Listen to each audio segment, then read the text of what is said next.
शादीशुदा लोगों को एक बड़ी सीख देने वाली कहानी। पत्नी ने ना जाने क्या किया था कि पति ने उससे एक के बाद एक कई थप्पड़ जड़ दिए। हमेशा हर सिचुएशन को शांति से हैंडल करने वाली पत्नी भी इस बार इतनी अशांत हो उठी कि उसने अपनी चप्पल ही निकालकर पति की ओर दे फेंकी। चप्पल पति के बालों को छूते हुए निकल गई। ये किस्सा यहीं पर खत्म हो सकता था, मगर पति ने इसे अपनी मर्दानगी का विषय बना लिया और बात बद से बदतर होती चली गई। रिश्तेदारों ने भी आग में घी का काम किया। किसी ने कहा जो औरत अपने पति को चप्पल से मार सकती है वो ना ही तो वफादार हो सकती है और ना ही पतिव्रता। ऐसी औरत परिवार ही नहीं पूरे समाज पर कलंक की तरह है। बीवी के पक्ष वाले कहाँ पीछे रहने वाले थे। किसी ने कहा 21वीं सदी में भी जो स्त्री के साथ मारपीट करते हैं उन्हें तो जेल भेज देना चाहिए। तो कोई कहता जरूर उसको कोई और पसंद आ गई होगी इसलिए अब पत्नी से मारपीट करने लगा है। बात कोर्ट तक पहुंच गई। दोनों पक्षों ने एक दूसरे के खिलाफ केस फाइल कर दिया। पति ने चरित्रहीन होने का तो पत्नी ने दहेज और शारीरिक उत्पीड़न का आरोप लगाया। 2 वर्षों से अधिक समय के लिए केस चला था। इन 2 वर्षों के दौरान दोनों पति पत्नी अलग अलग रहे थे। इन 2 वर्षों के दौरान दोनों पक्षों के समर्थकों की संख्या कम हो गई थी। पहले जहां दोनों पक्षों में समर्थकों का समूह होता था, अब गिने चुने लोग रह गए थे। पति और पत्नी दोनों की आर्थिक स्थिति भी इस समय के दौरान नीचे गिर चुकी थी। जिन्हें वो अपना शुभचिंतक समझ रहे थे, पैसों की बात आते ही उन्होंने भी अपना पलड़ा झाड़ लिया था। अगर कोई देने को राजी भी हुआ तो मोटे ब्याज की शर्त पर। आखिरकार वही हुआ जो सब चाहते थे, डाइवोर्स। हर कोई खुश था, दोनों पक्षों के रिश्तेदार, उनके माता पिता और दोनों के वकील। लेकिन 5 साल की सुखद शादी और एक सुंदर बेटी होने के बाद मिले इस डाइवोर्स से पत्नी मूक थी और पति शांत।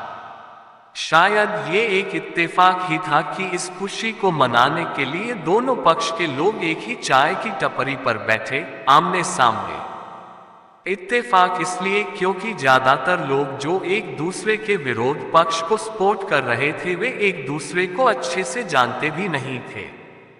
पति पत्नी भी इन सभी से दूर एक दूसरे के सामने मेज पर बैठे।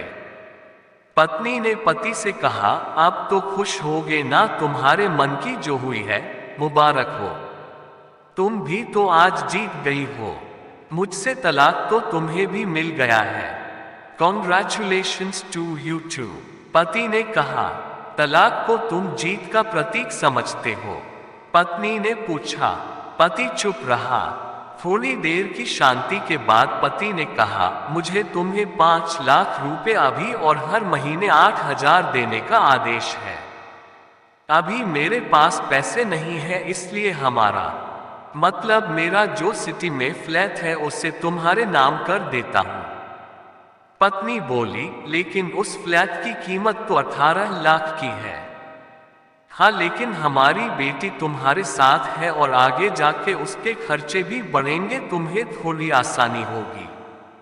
पति ने कहा, नहीं नहीं, मुझे सिर्फ 5 लाख ही देना और तुम हर महीने 8,000 तो देने ही वाले हो, मैं मैनेज कर लूंगी।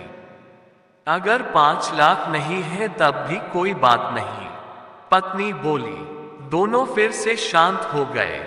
पति सोचने लगा, कितनी भोली और समझदार है ये औरत जो कुछ समय पहले तक मेरी पत्नी थी और अब अनजान। ये वही है जो कम से कम खर्चे में घर चलाती और पैसे बचाकर मेरे जन्मदिन और बर्थडे पर हमेशा मेरे लिए नए कपड़े खरीद लाती।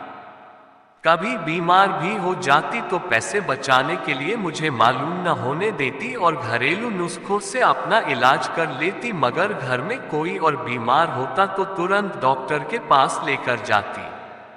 मेरी ही मति मारी गई थी, मैं ही अपनी झूठी मर्दानगी के चक्कर में इतनी बड़ी गलती कर बैठा। पत्नी के दिमाग में भी उथल पुथल चल रही थी। अभी भी वैसा का वैसा ही है, पहले भी खुद से ज्यादा हमारे बारे में सोचता था और अब भी वही कर रहा है। ये वही आदमी है जो मुझे एक्सीडेंट से बचाने के लिए खुद मोटरसाइकिल के आगे कूद पड़ा था और अपनी उंगली तुड़वा बैठा था। पता नहीं कौन सी मनहूस घड़ी में झगड़ा कर बैठी। पति ने मौन तोड़ते हुए पूछा, अब तुम्हारे कमर का दर्द कैसा है? ज्यादा तकलीफ तो नहीं होती? पत्नी हल्का सा मुस्कुराई और बोली, अभी भी होता है, अब तो पेट में भी क्रैम्प्स उठते हैं। वो तो होगा ही, तुम योगा या कसरत भी तो नहीं करती हो। अब किसी गायनेकोलॉजिस्ट को जरूर दिखा देना। पति ने कहा, तुम बताओ तुम्हारा अस्थमा कैसा है अब? क्या अब भी दौरे पड़ते हैं? पत्नी ने पूछा, हाँ पड़ते हैं, पहले से ज्यादा, क्योंकि अक्सर इन्हेलर भूल जाया करता हूँ याद दिलाने के लिए तुम जो नहीं हो अब। पति बोला। पत्नी के आंखों में आंसू आ गए। वो बोली, तुम्हें मेरे चरित्र पर सवाल नहीं उठाने चाहिए थे, तो ये परिस्थिति आती ही नहीं। हाँ मैं जानता हूँ तुम बहुत अच्छी हो, मुझसे गलती हो गई, बहुत बड़ी गलती। मैं लोगों के बहकावे में आ गया था। पति बोला, तुमने भी तो मुझ पर दहेज का इल्जाम लगाया था। वो बोला, गलत था और इस बात का मुझे भी पछतावा हुआ। पत्नी ने कहा। पति कुछ कहना चाह रहा था लेकिन हिचकिचा रहा था। पत्नी ने पूछा, कुछ कहना चाहते हो? वो बोला, क्या सब पहले जैसा नहीं हो सकता? क्या मतलब? पत्नी बोली, मतलब कि हम फिर से पहले की तरह पति पत्नी बनकर, सच्चे दोस्त बनकर नहीं रह सकते। पति बोला, पर ये डाइवोर्स के पेपर दिखाते हुए पत्नी ने कहा, फाड़ देते हैं। पति ने अपने पास रखे डाइवोर्स के पेपर फाड़ते हुए कहा। पत्नी ने भी अपने पास रखे पेपर फाड़ दिए। सभी हैरान थे, वकील, रिश्तेदार और माँ बाप। पति पत्नी दोनों एक दूसरे के हाथ में हाथ पकड़े अपने घर की तरफ चले गए।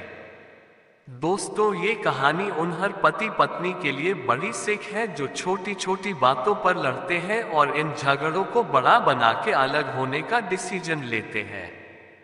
प्यार और झगड़ा तो एक सिक्के के दो पहलुओं की तरह है, दोनों को स्वीकार करना होगा, तभी ये पवित्र रिश्ता उसकी मंजिल तक पहुंच पाएगा।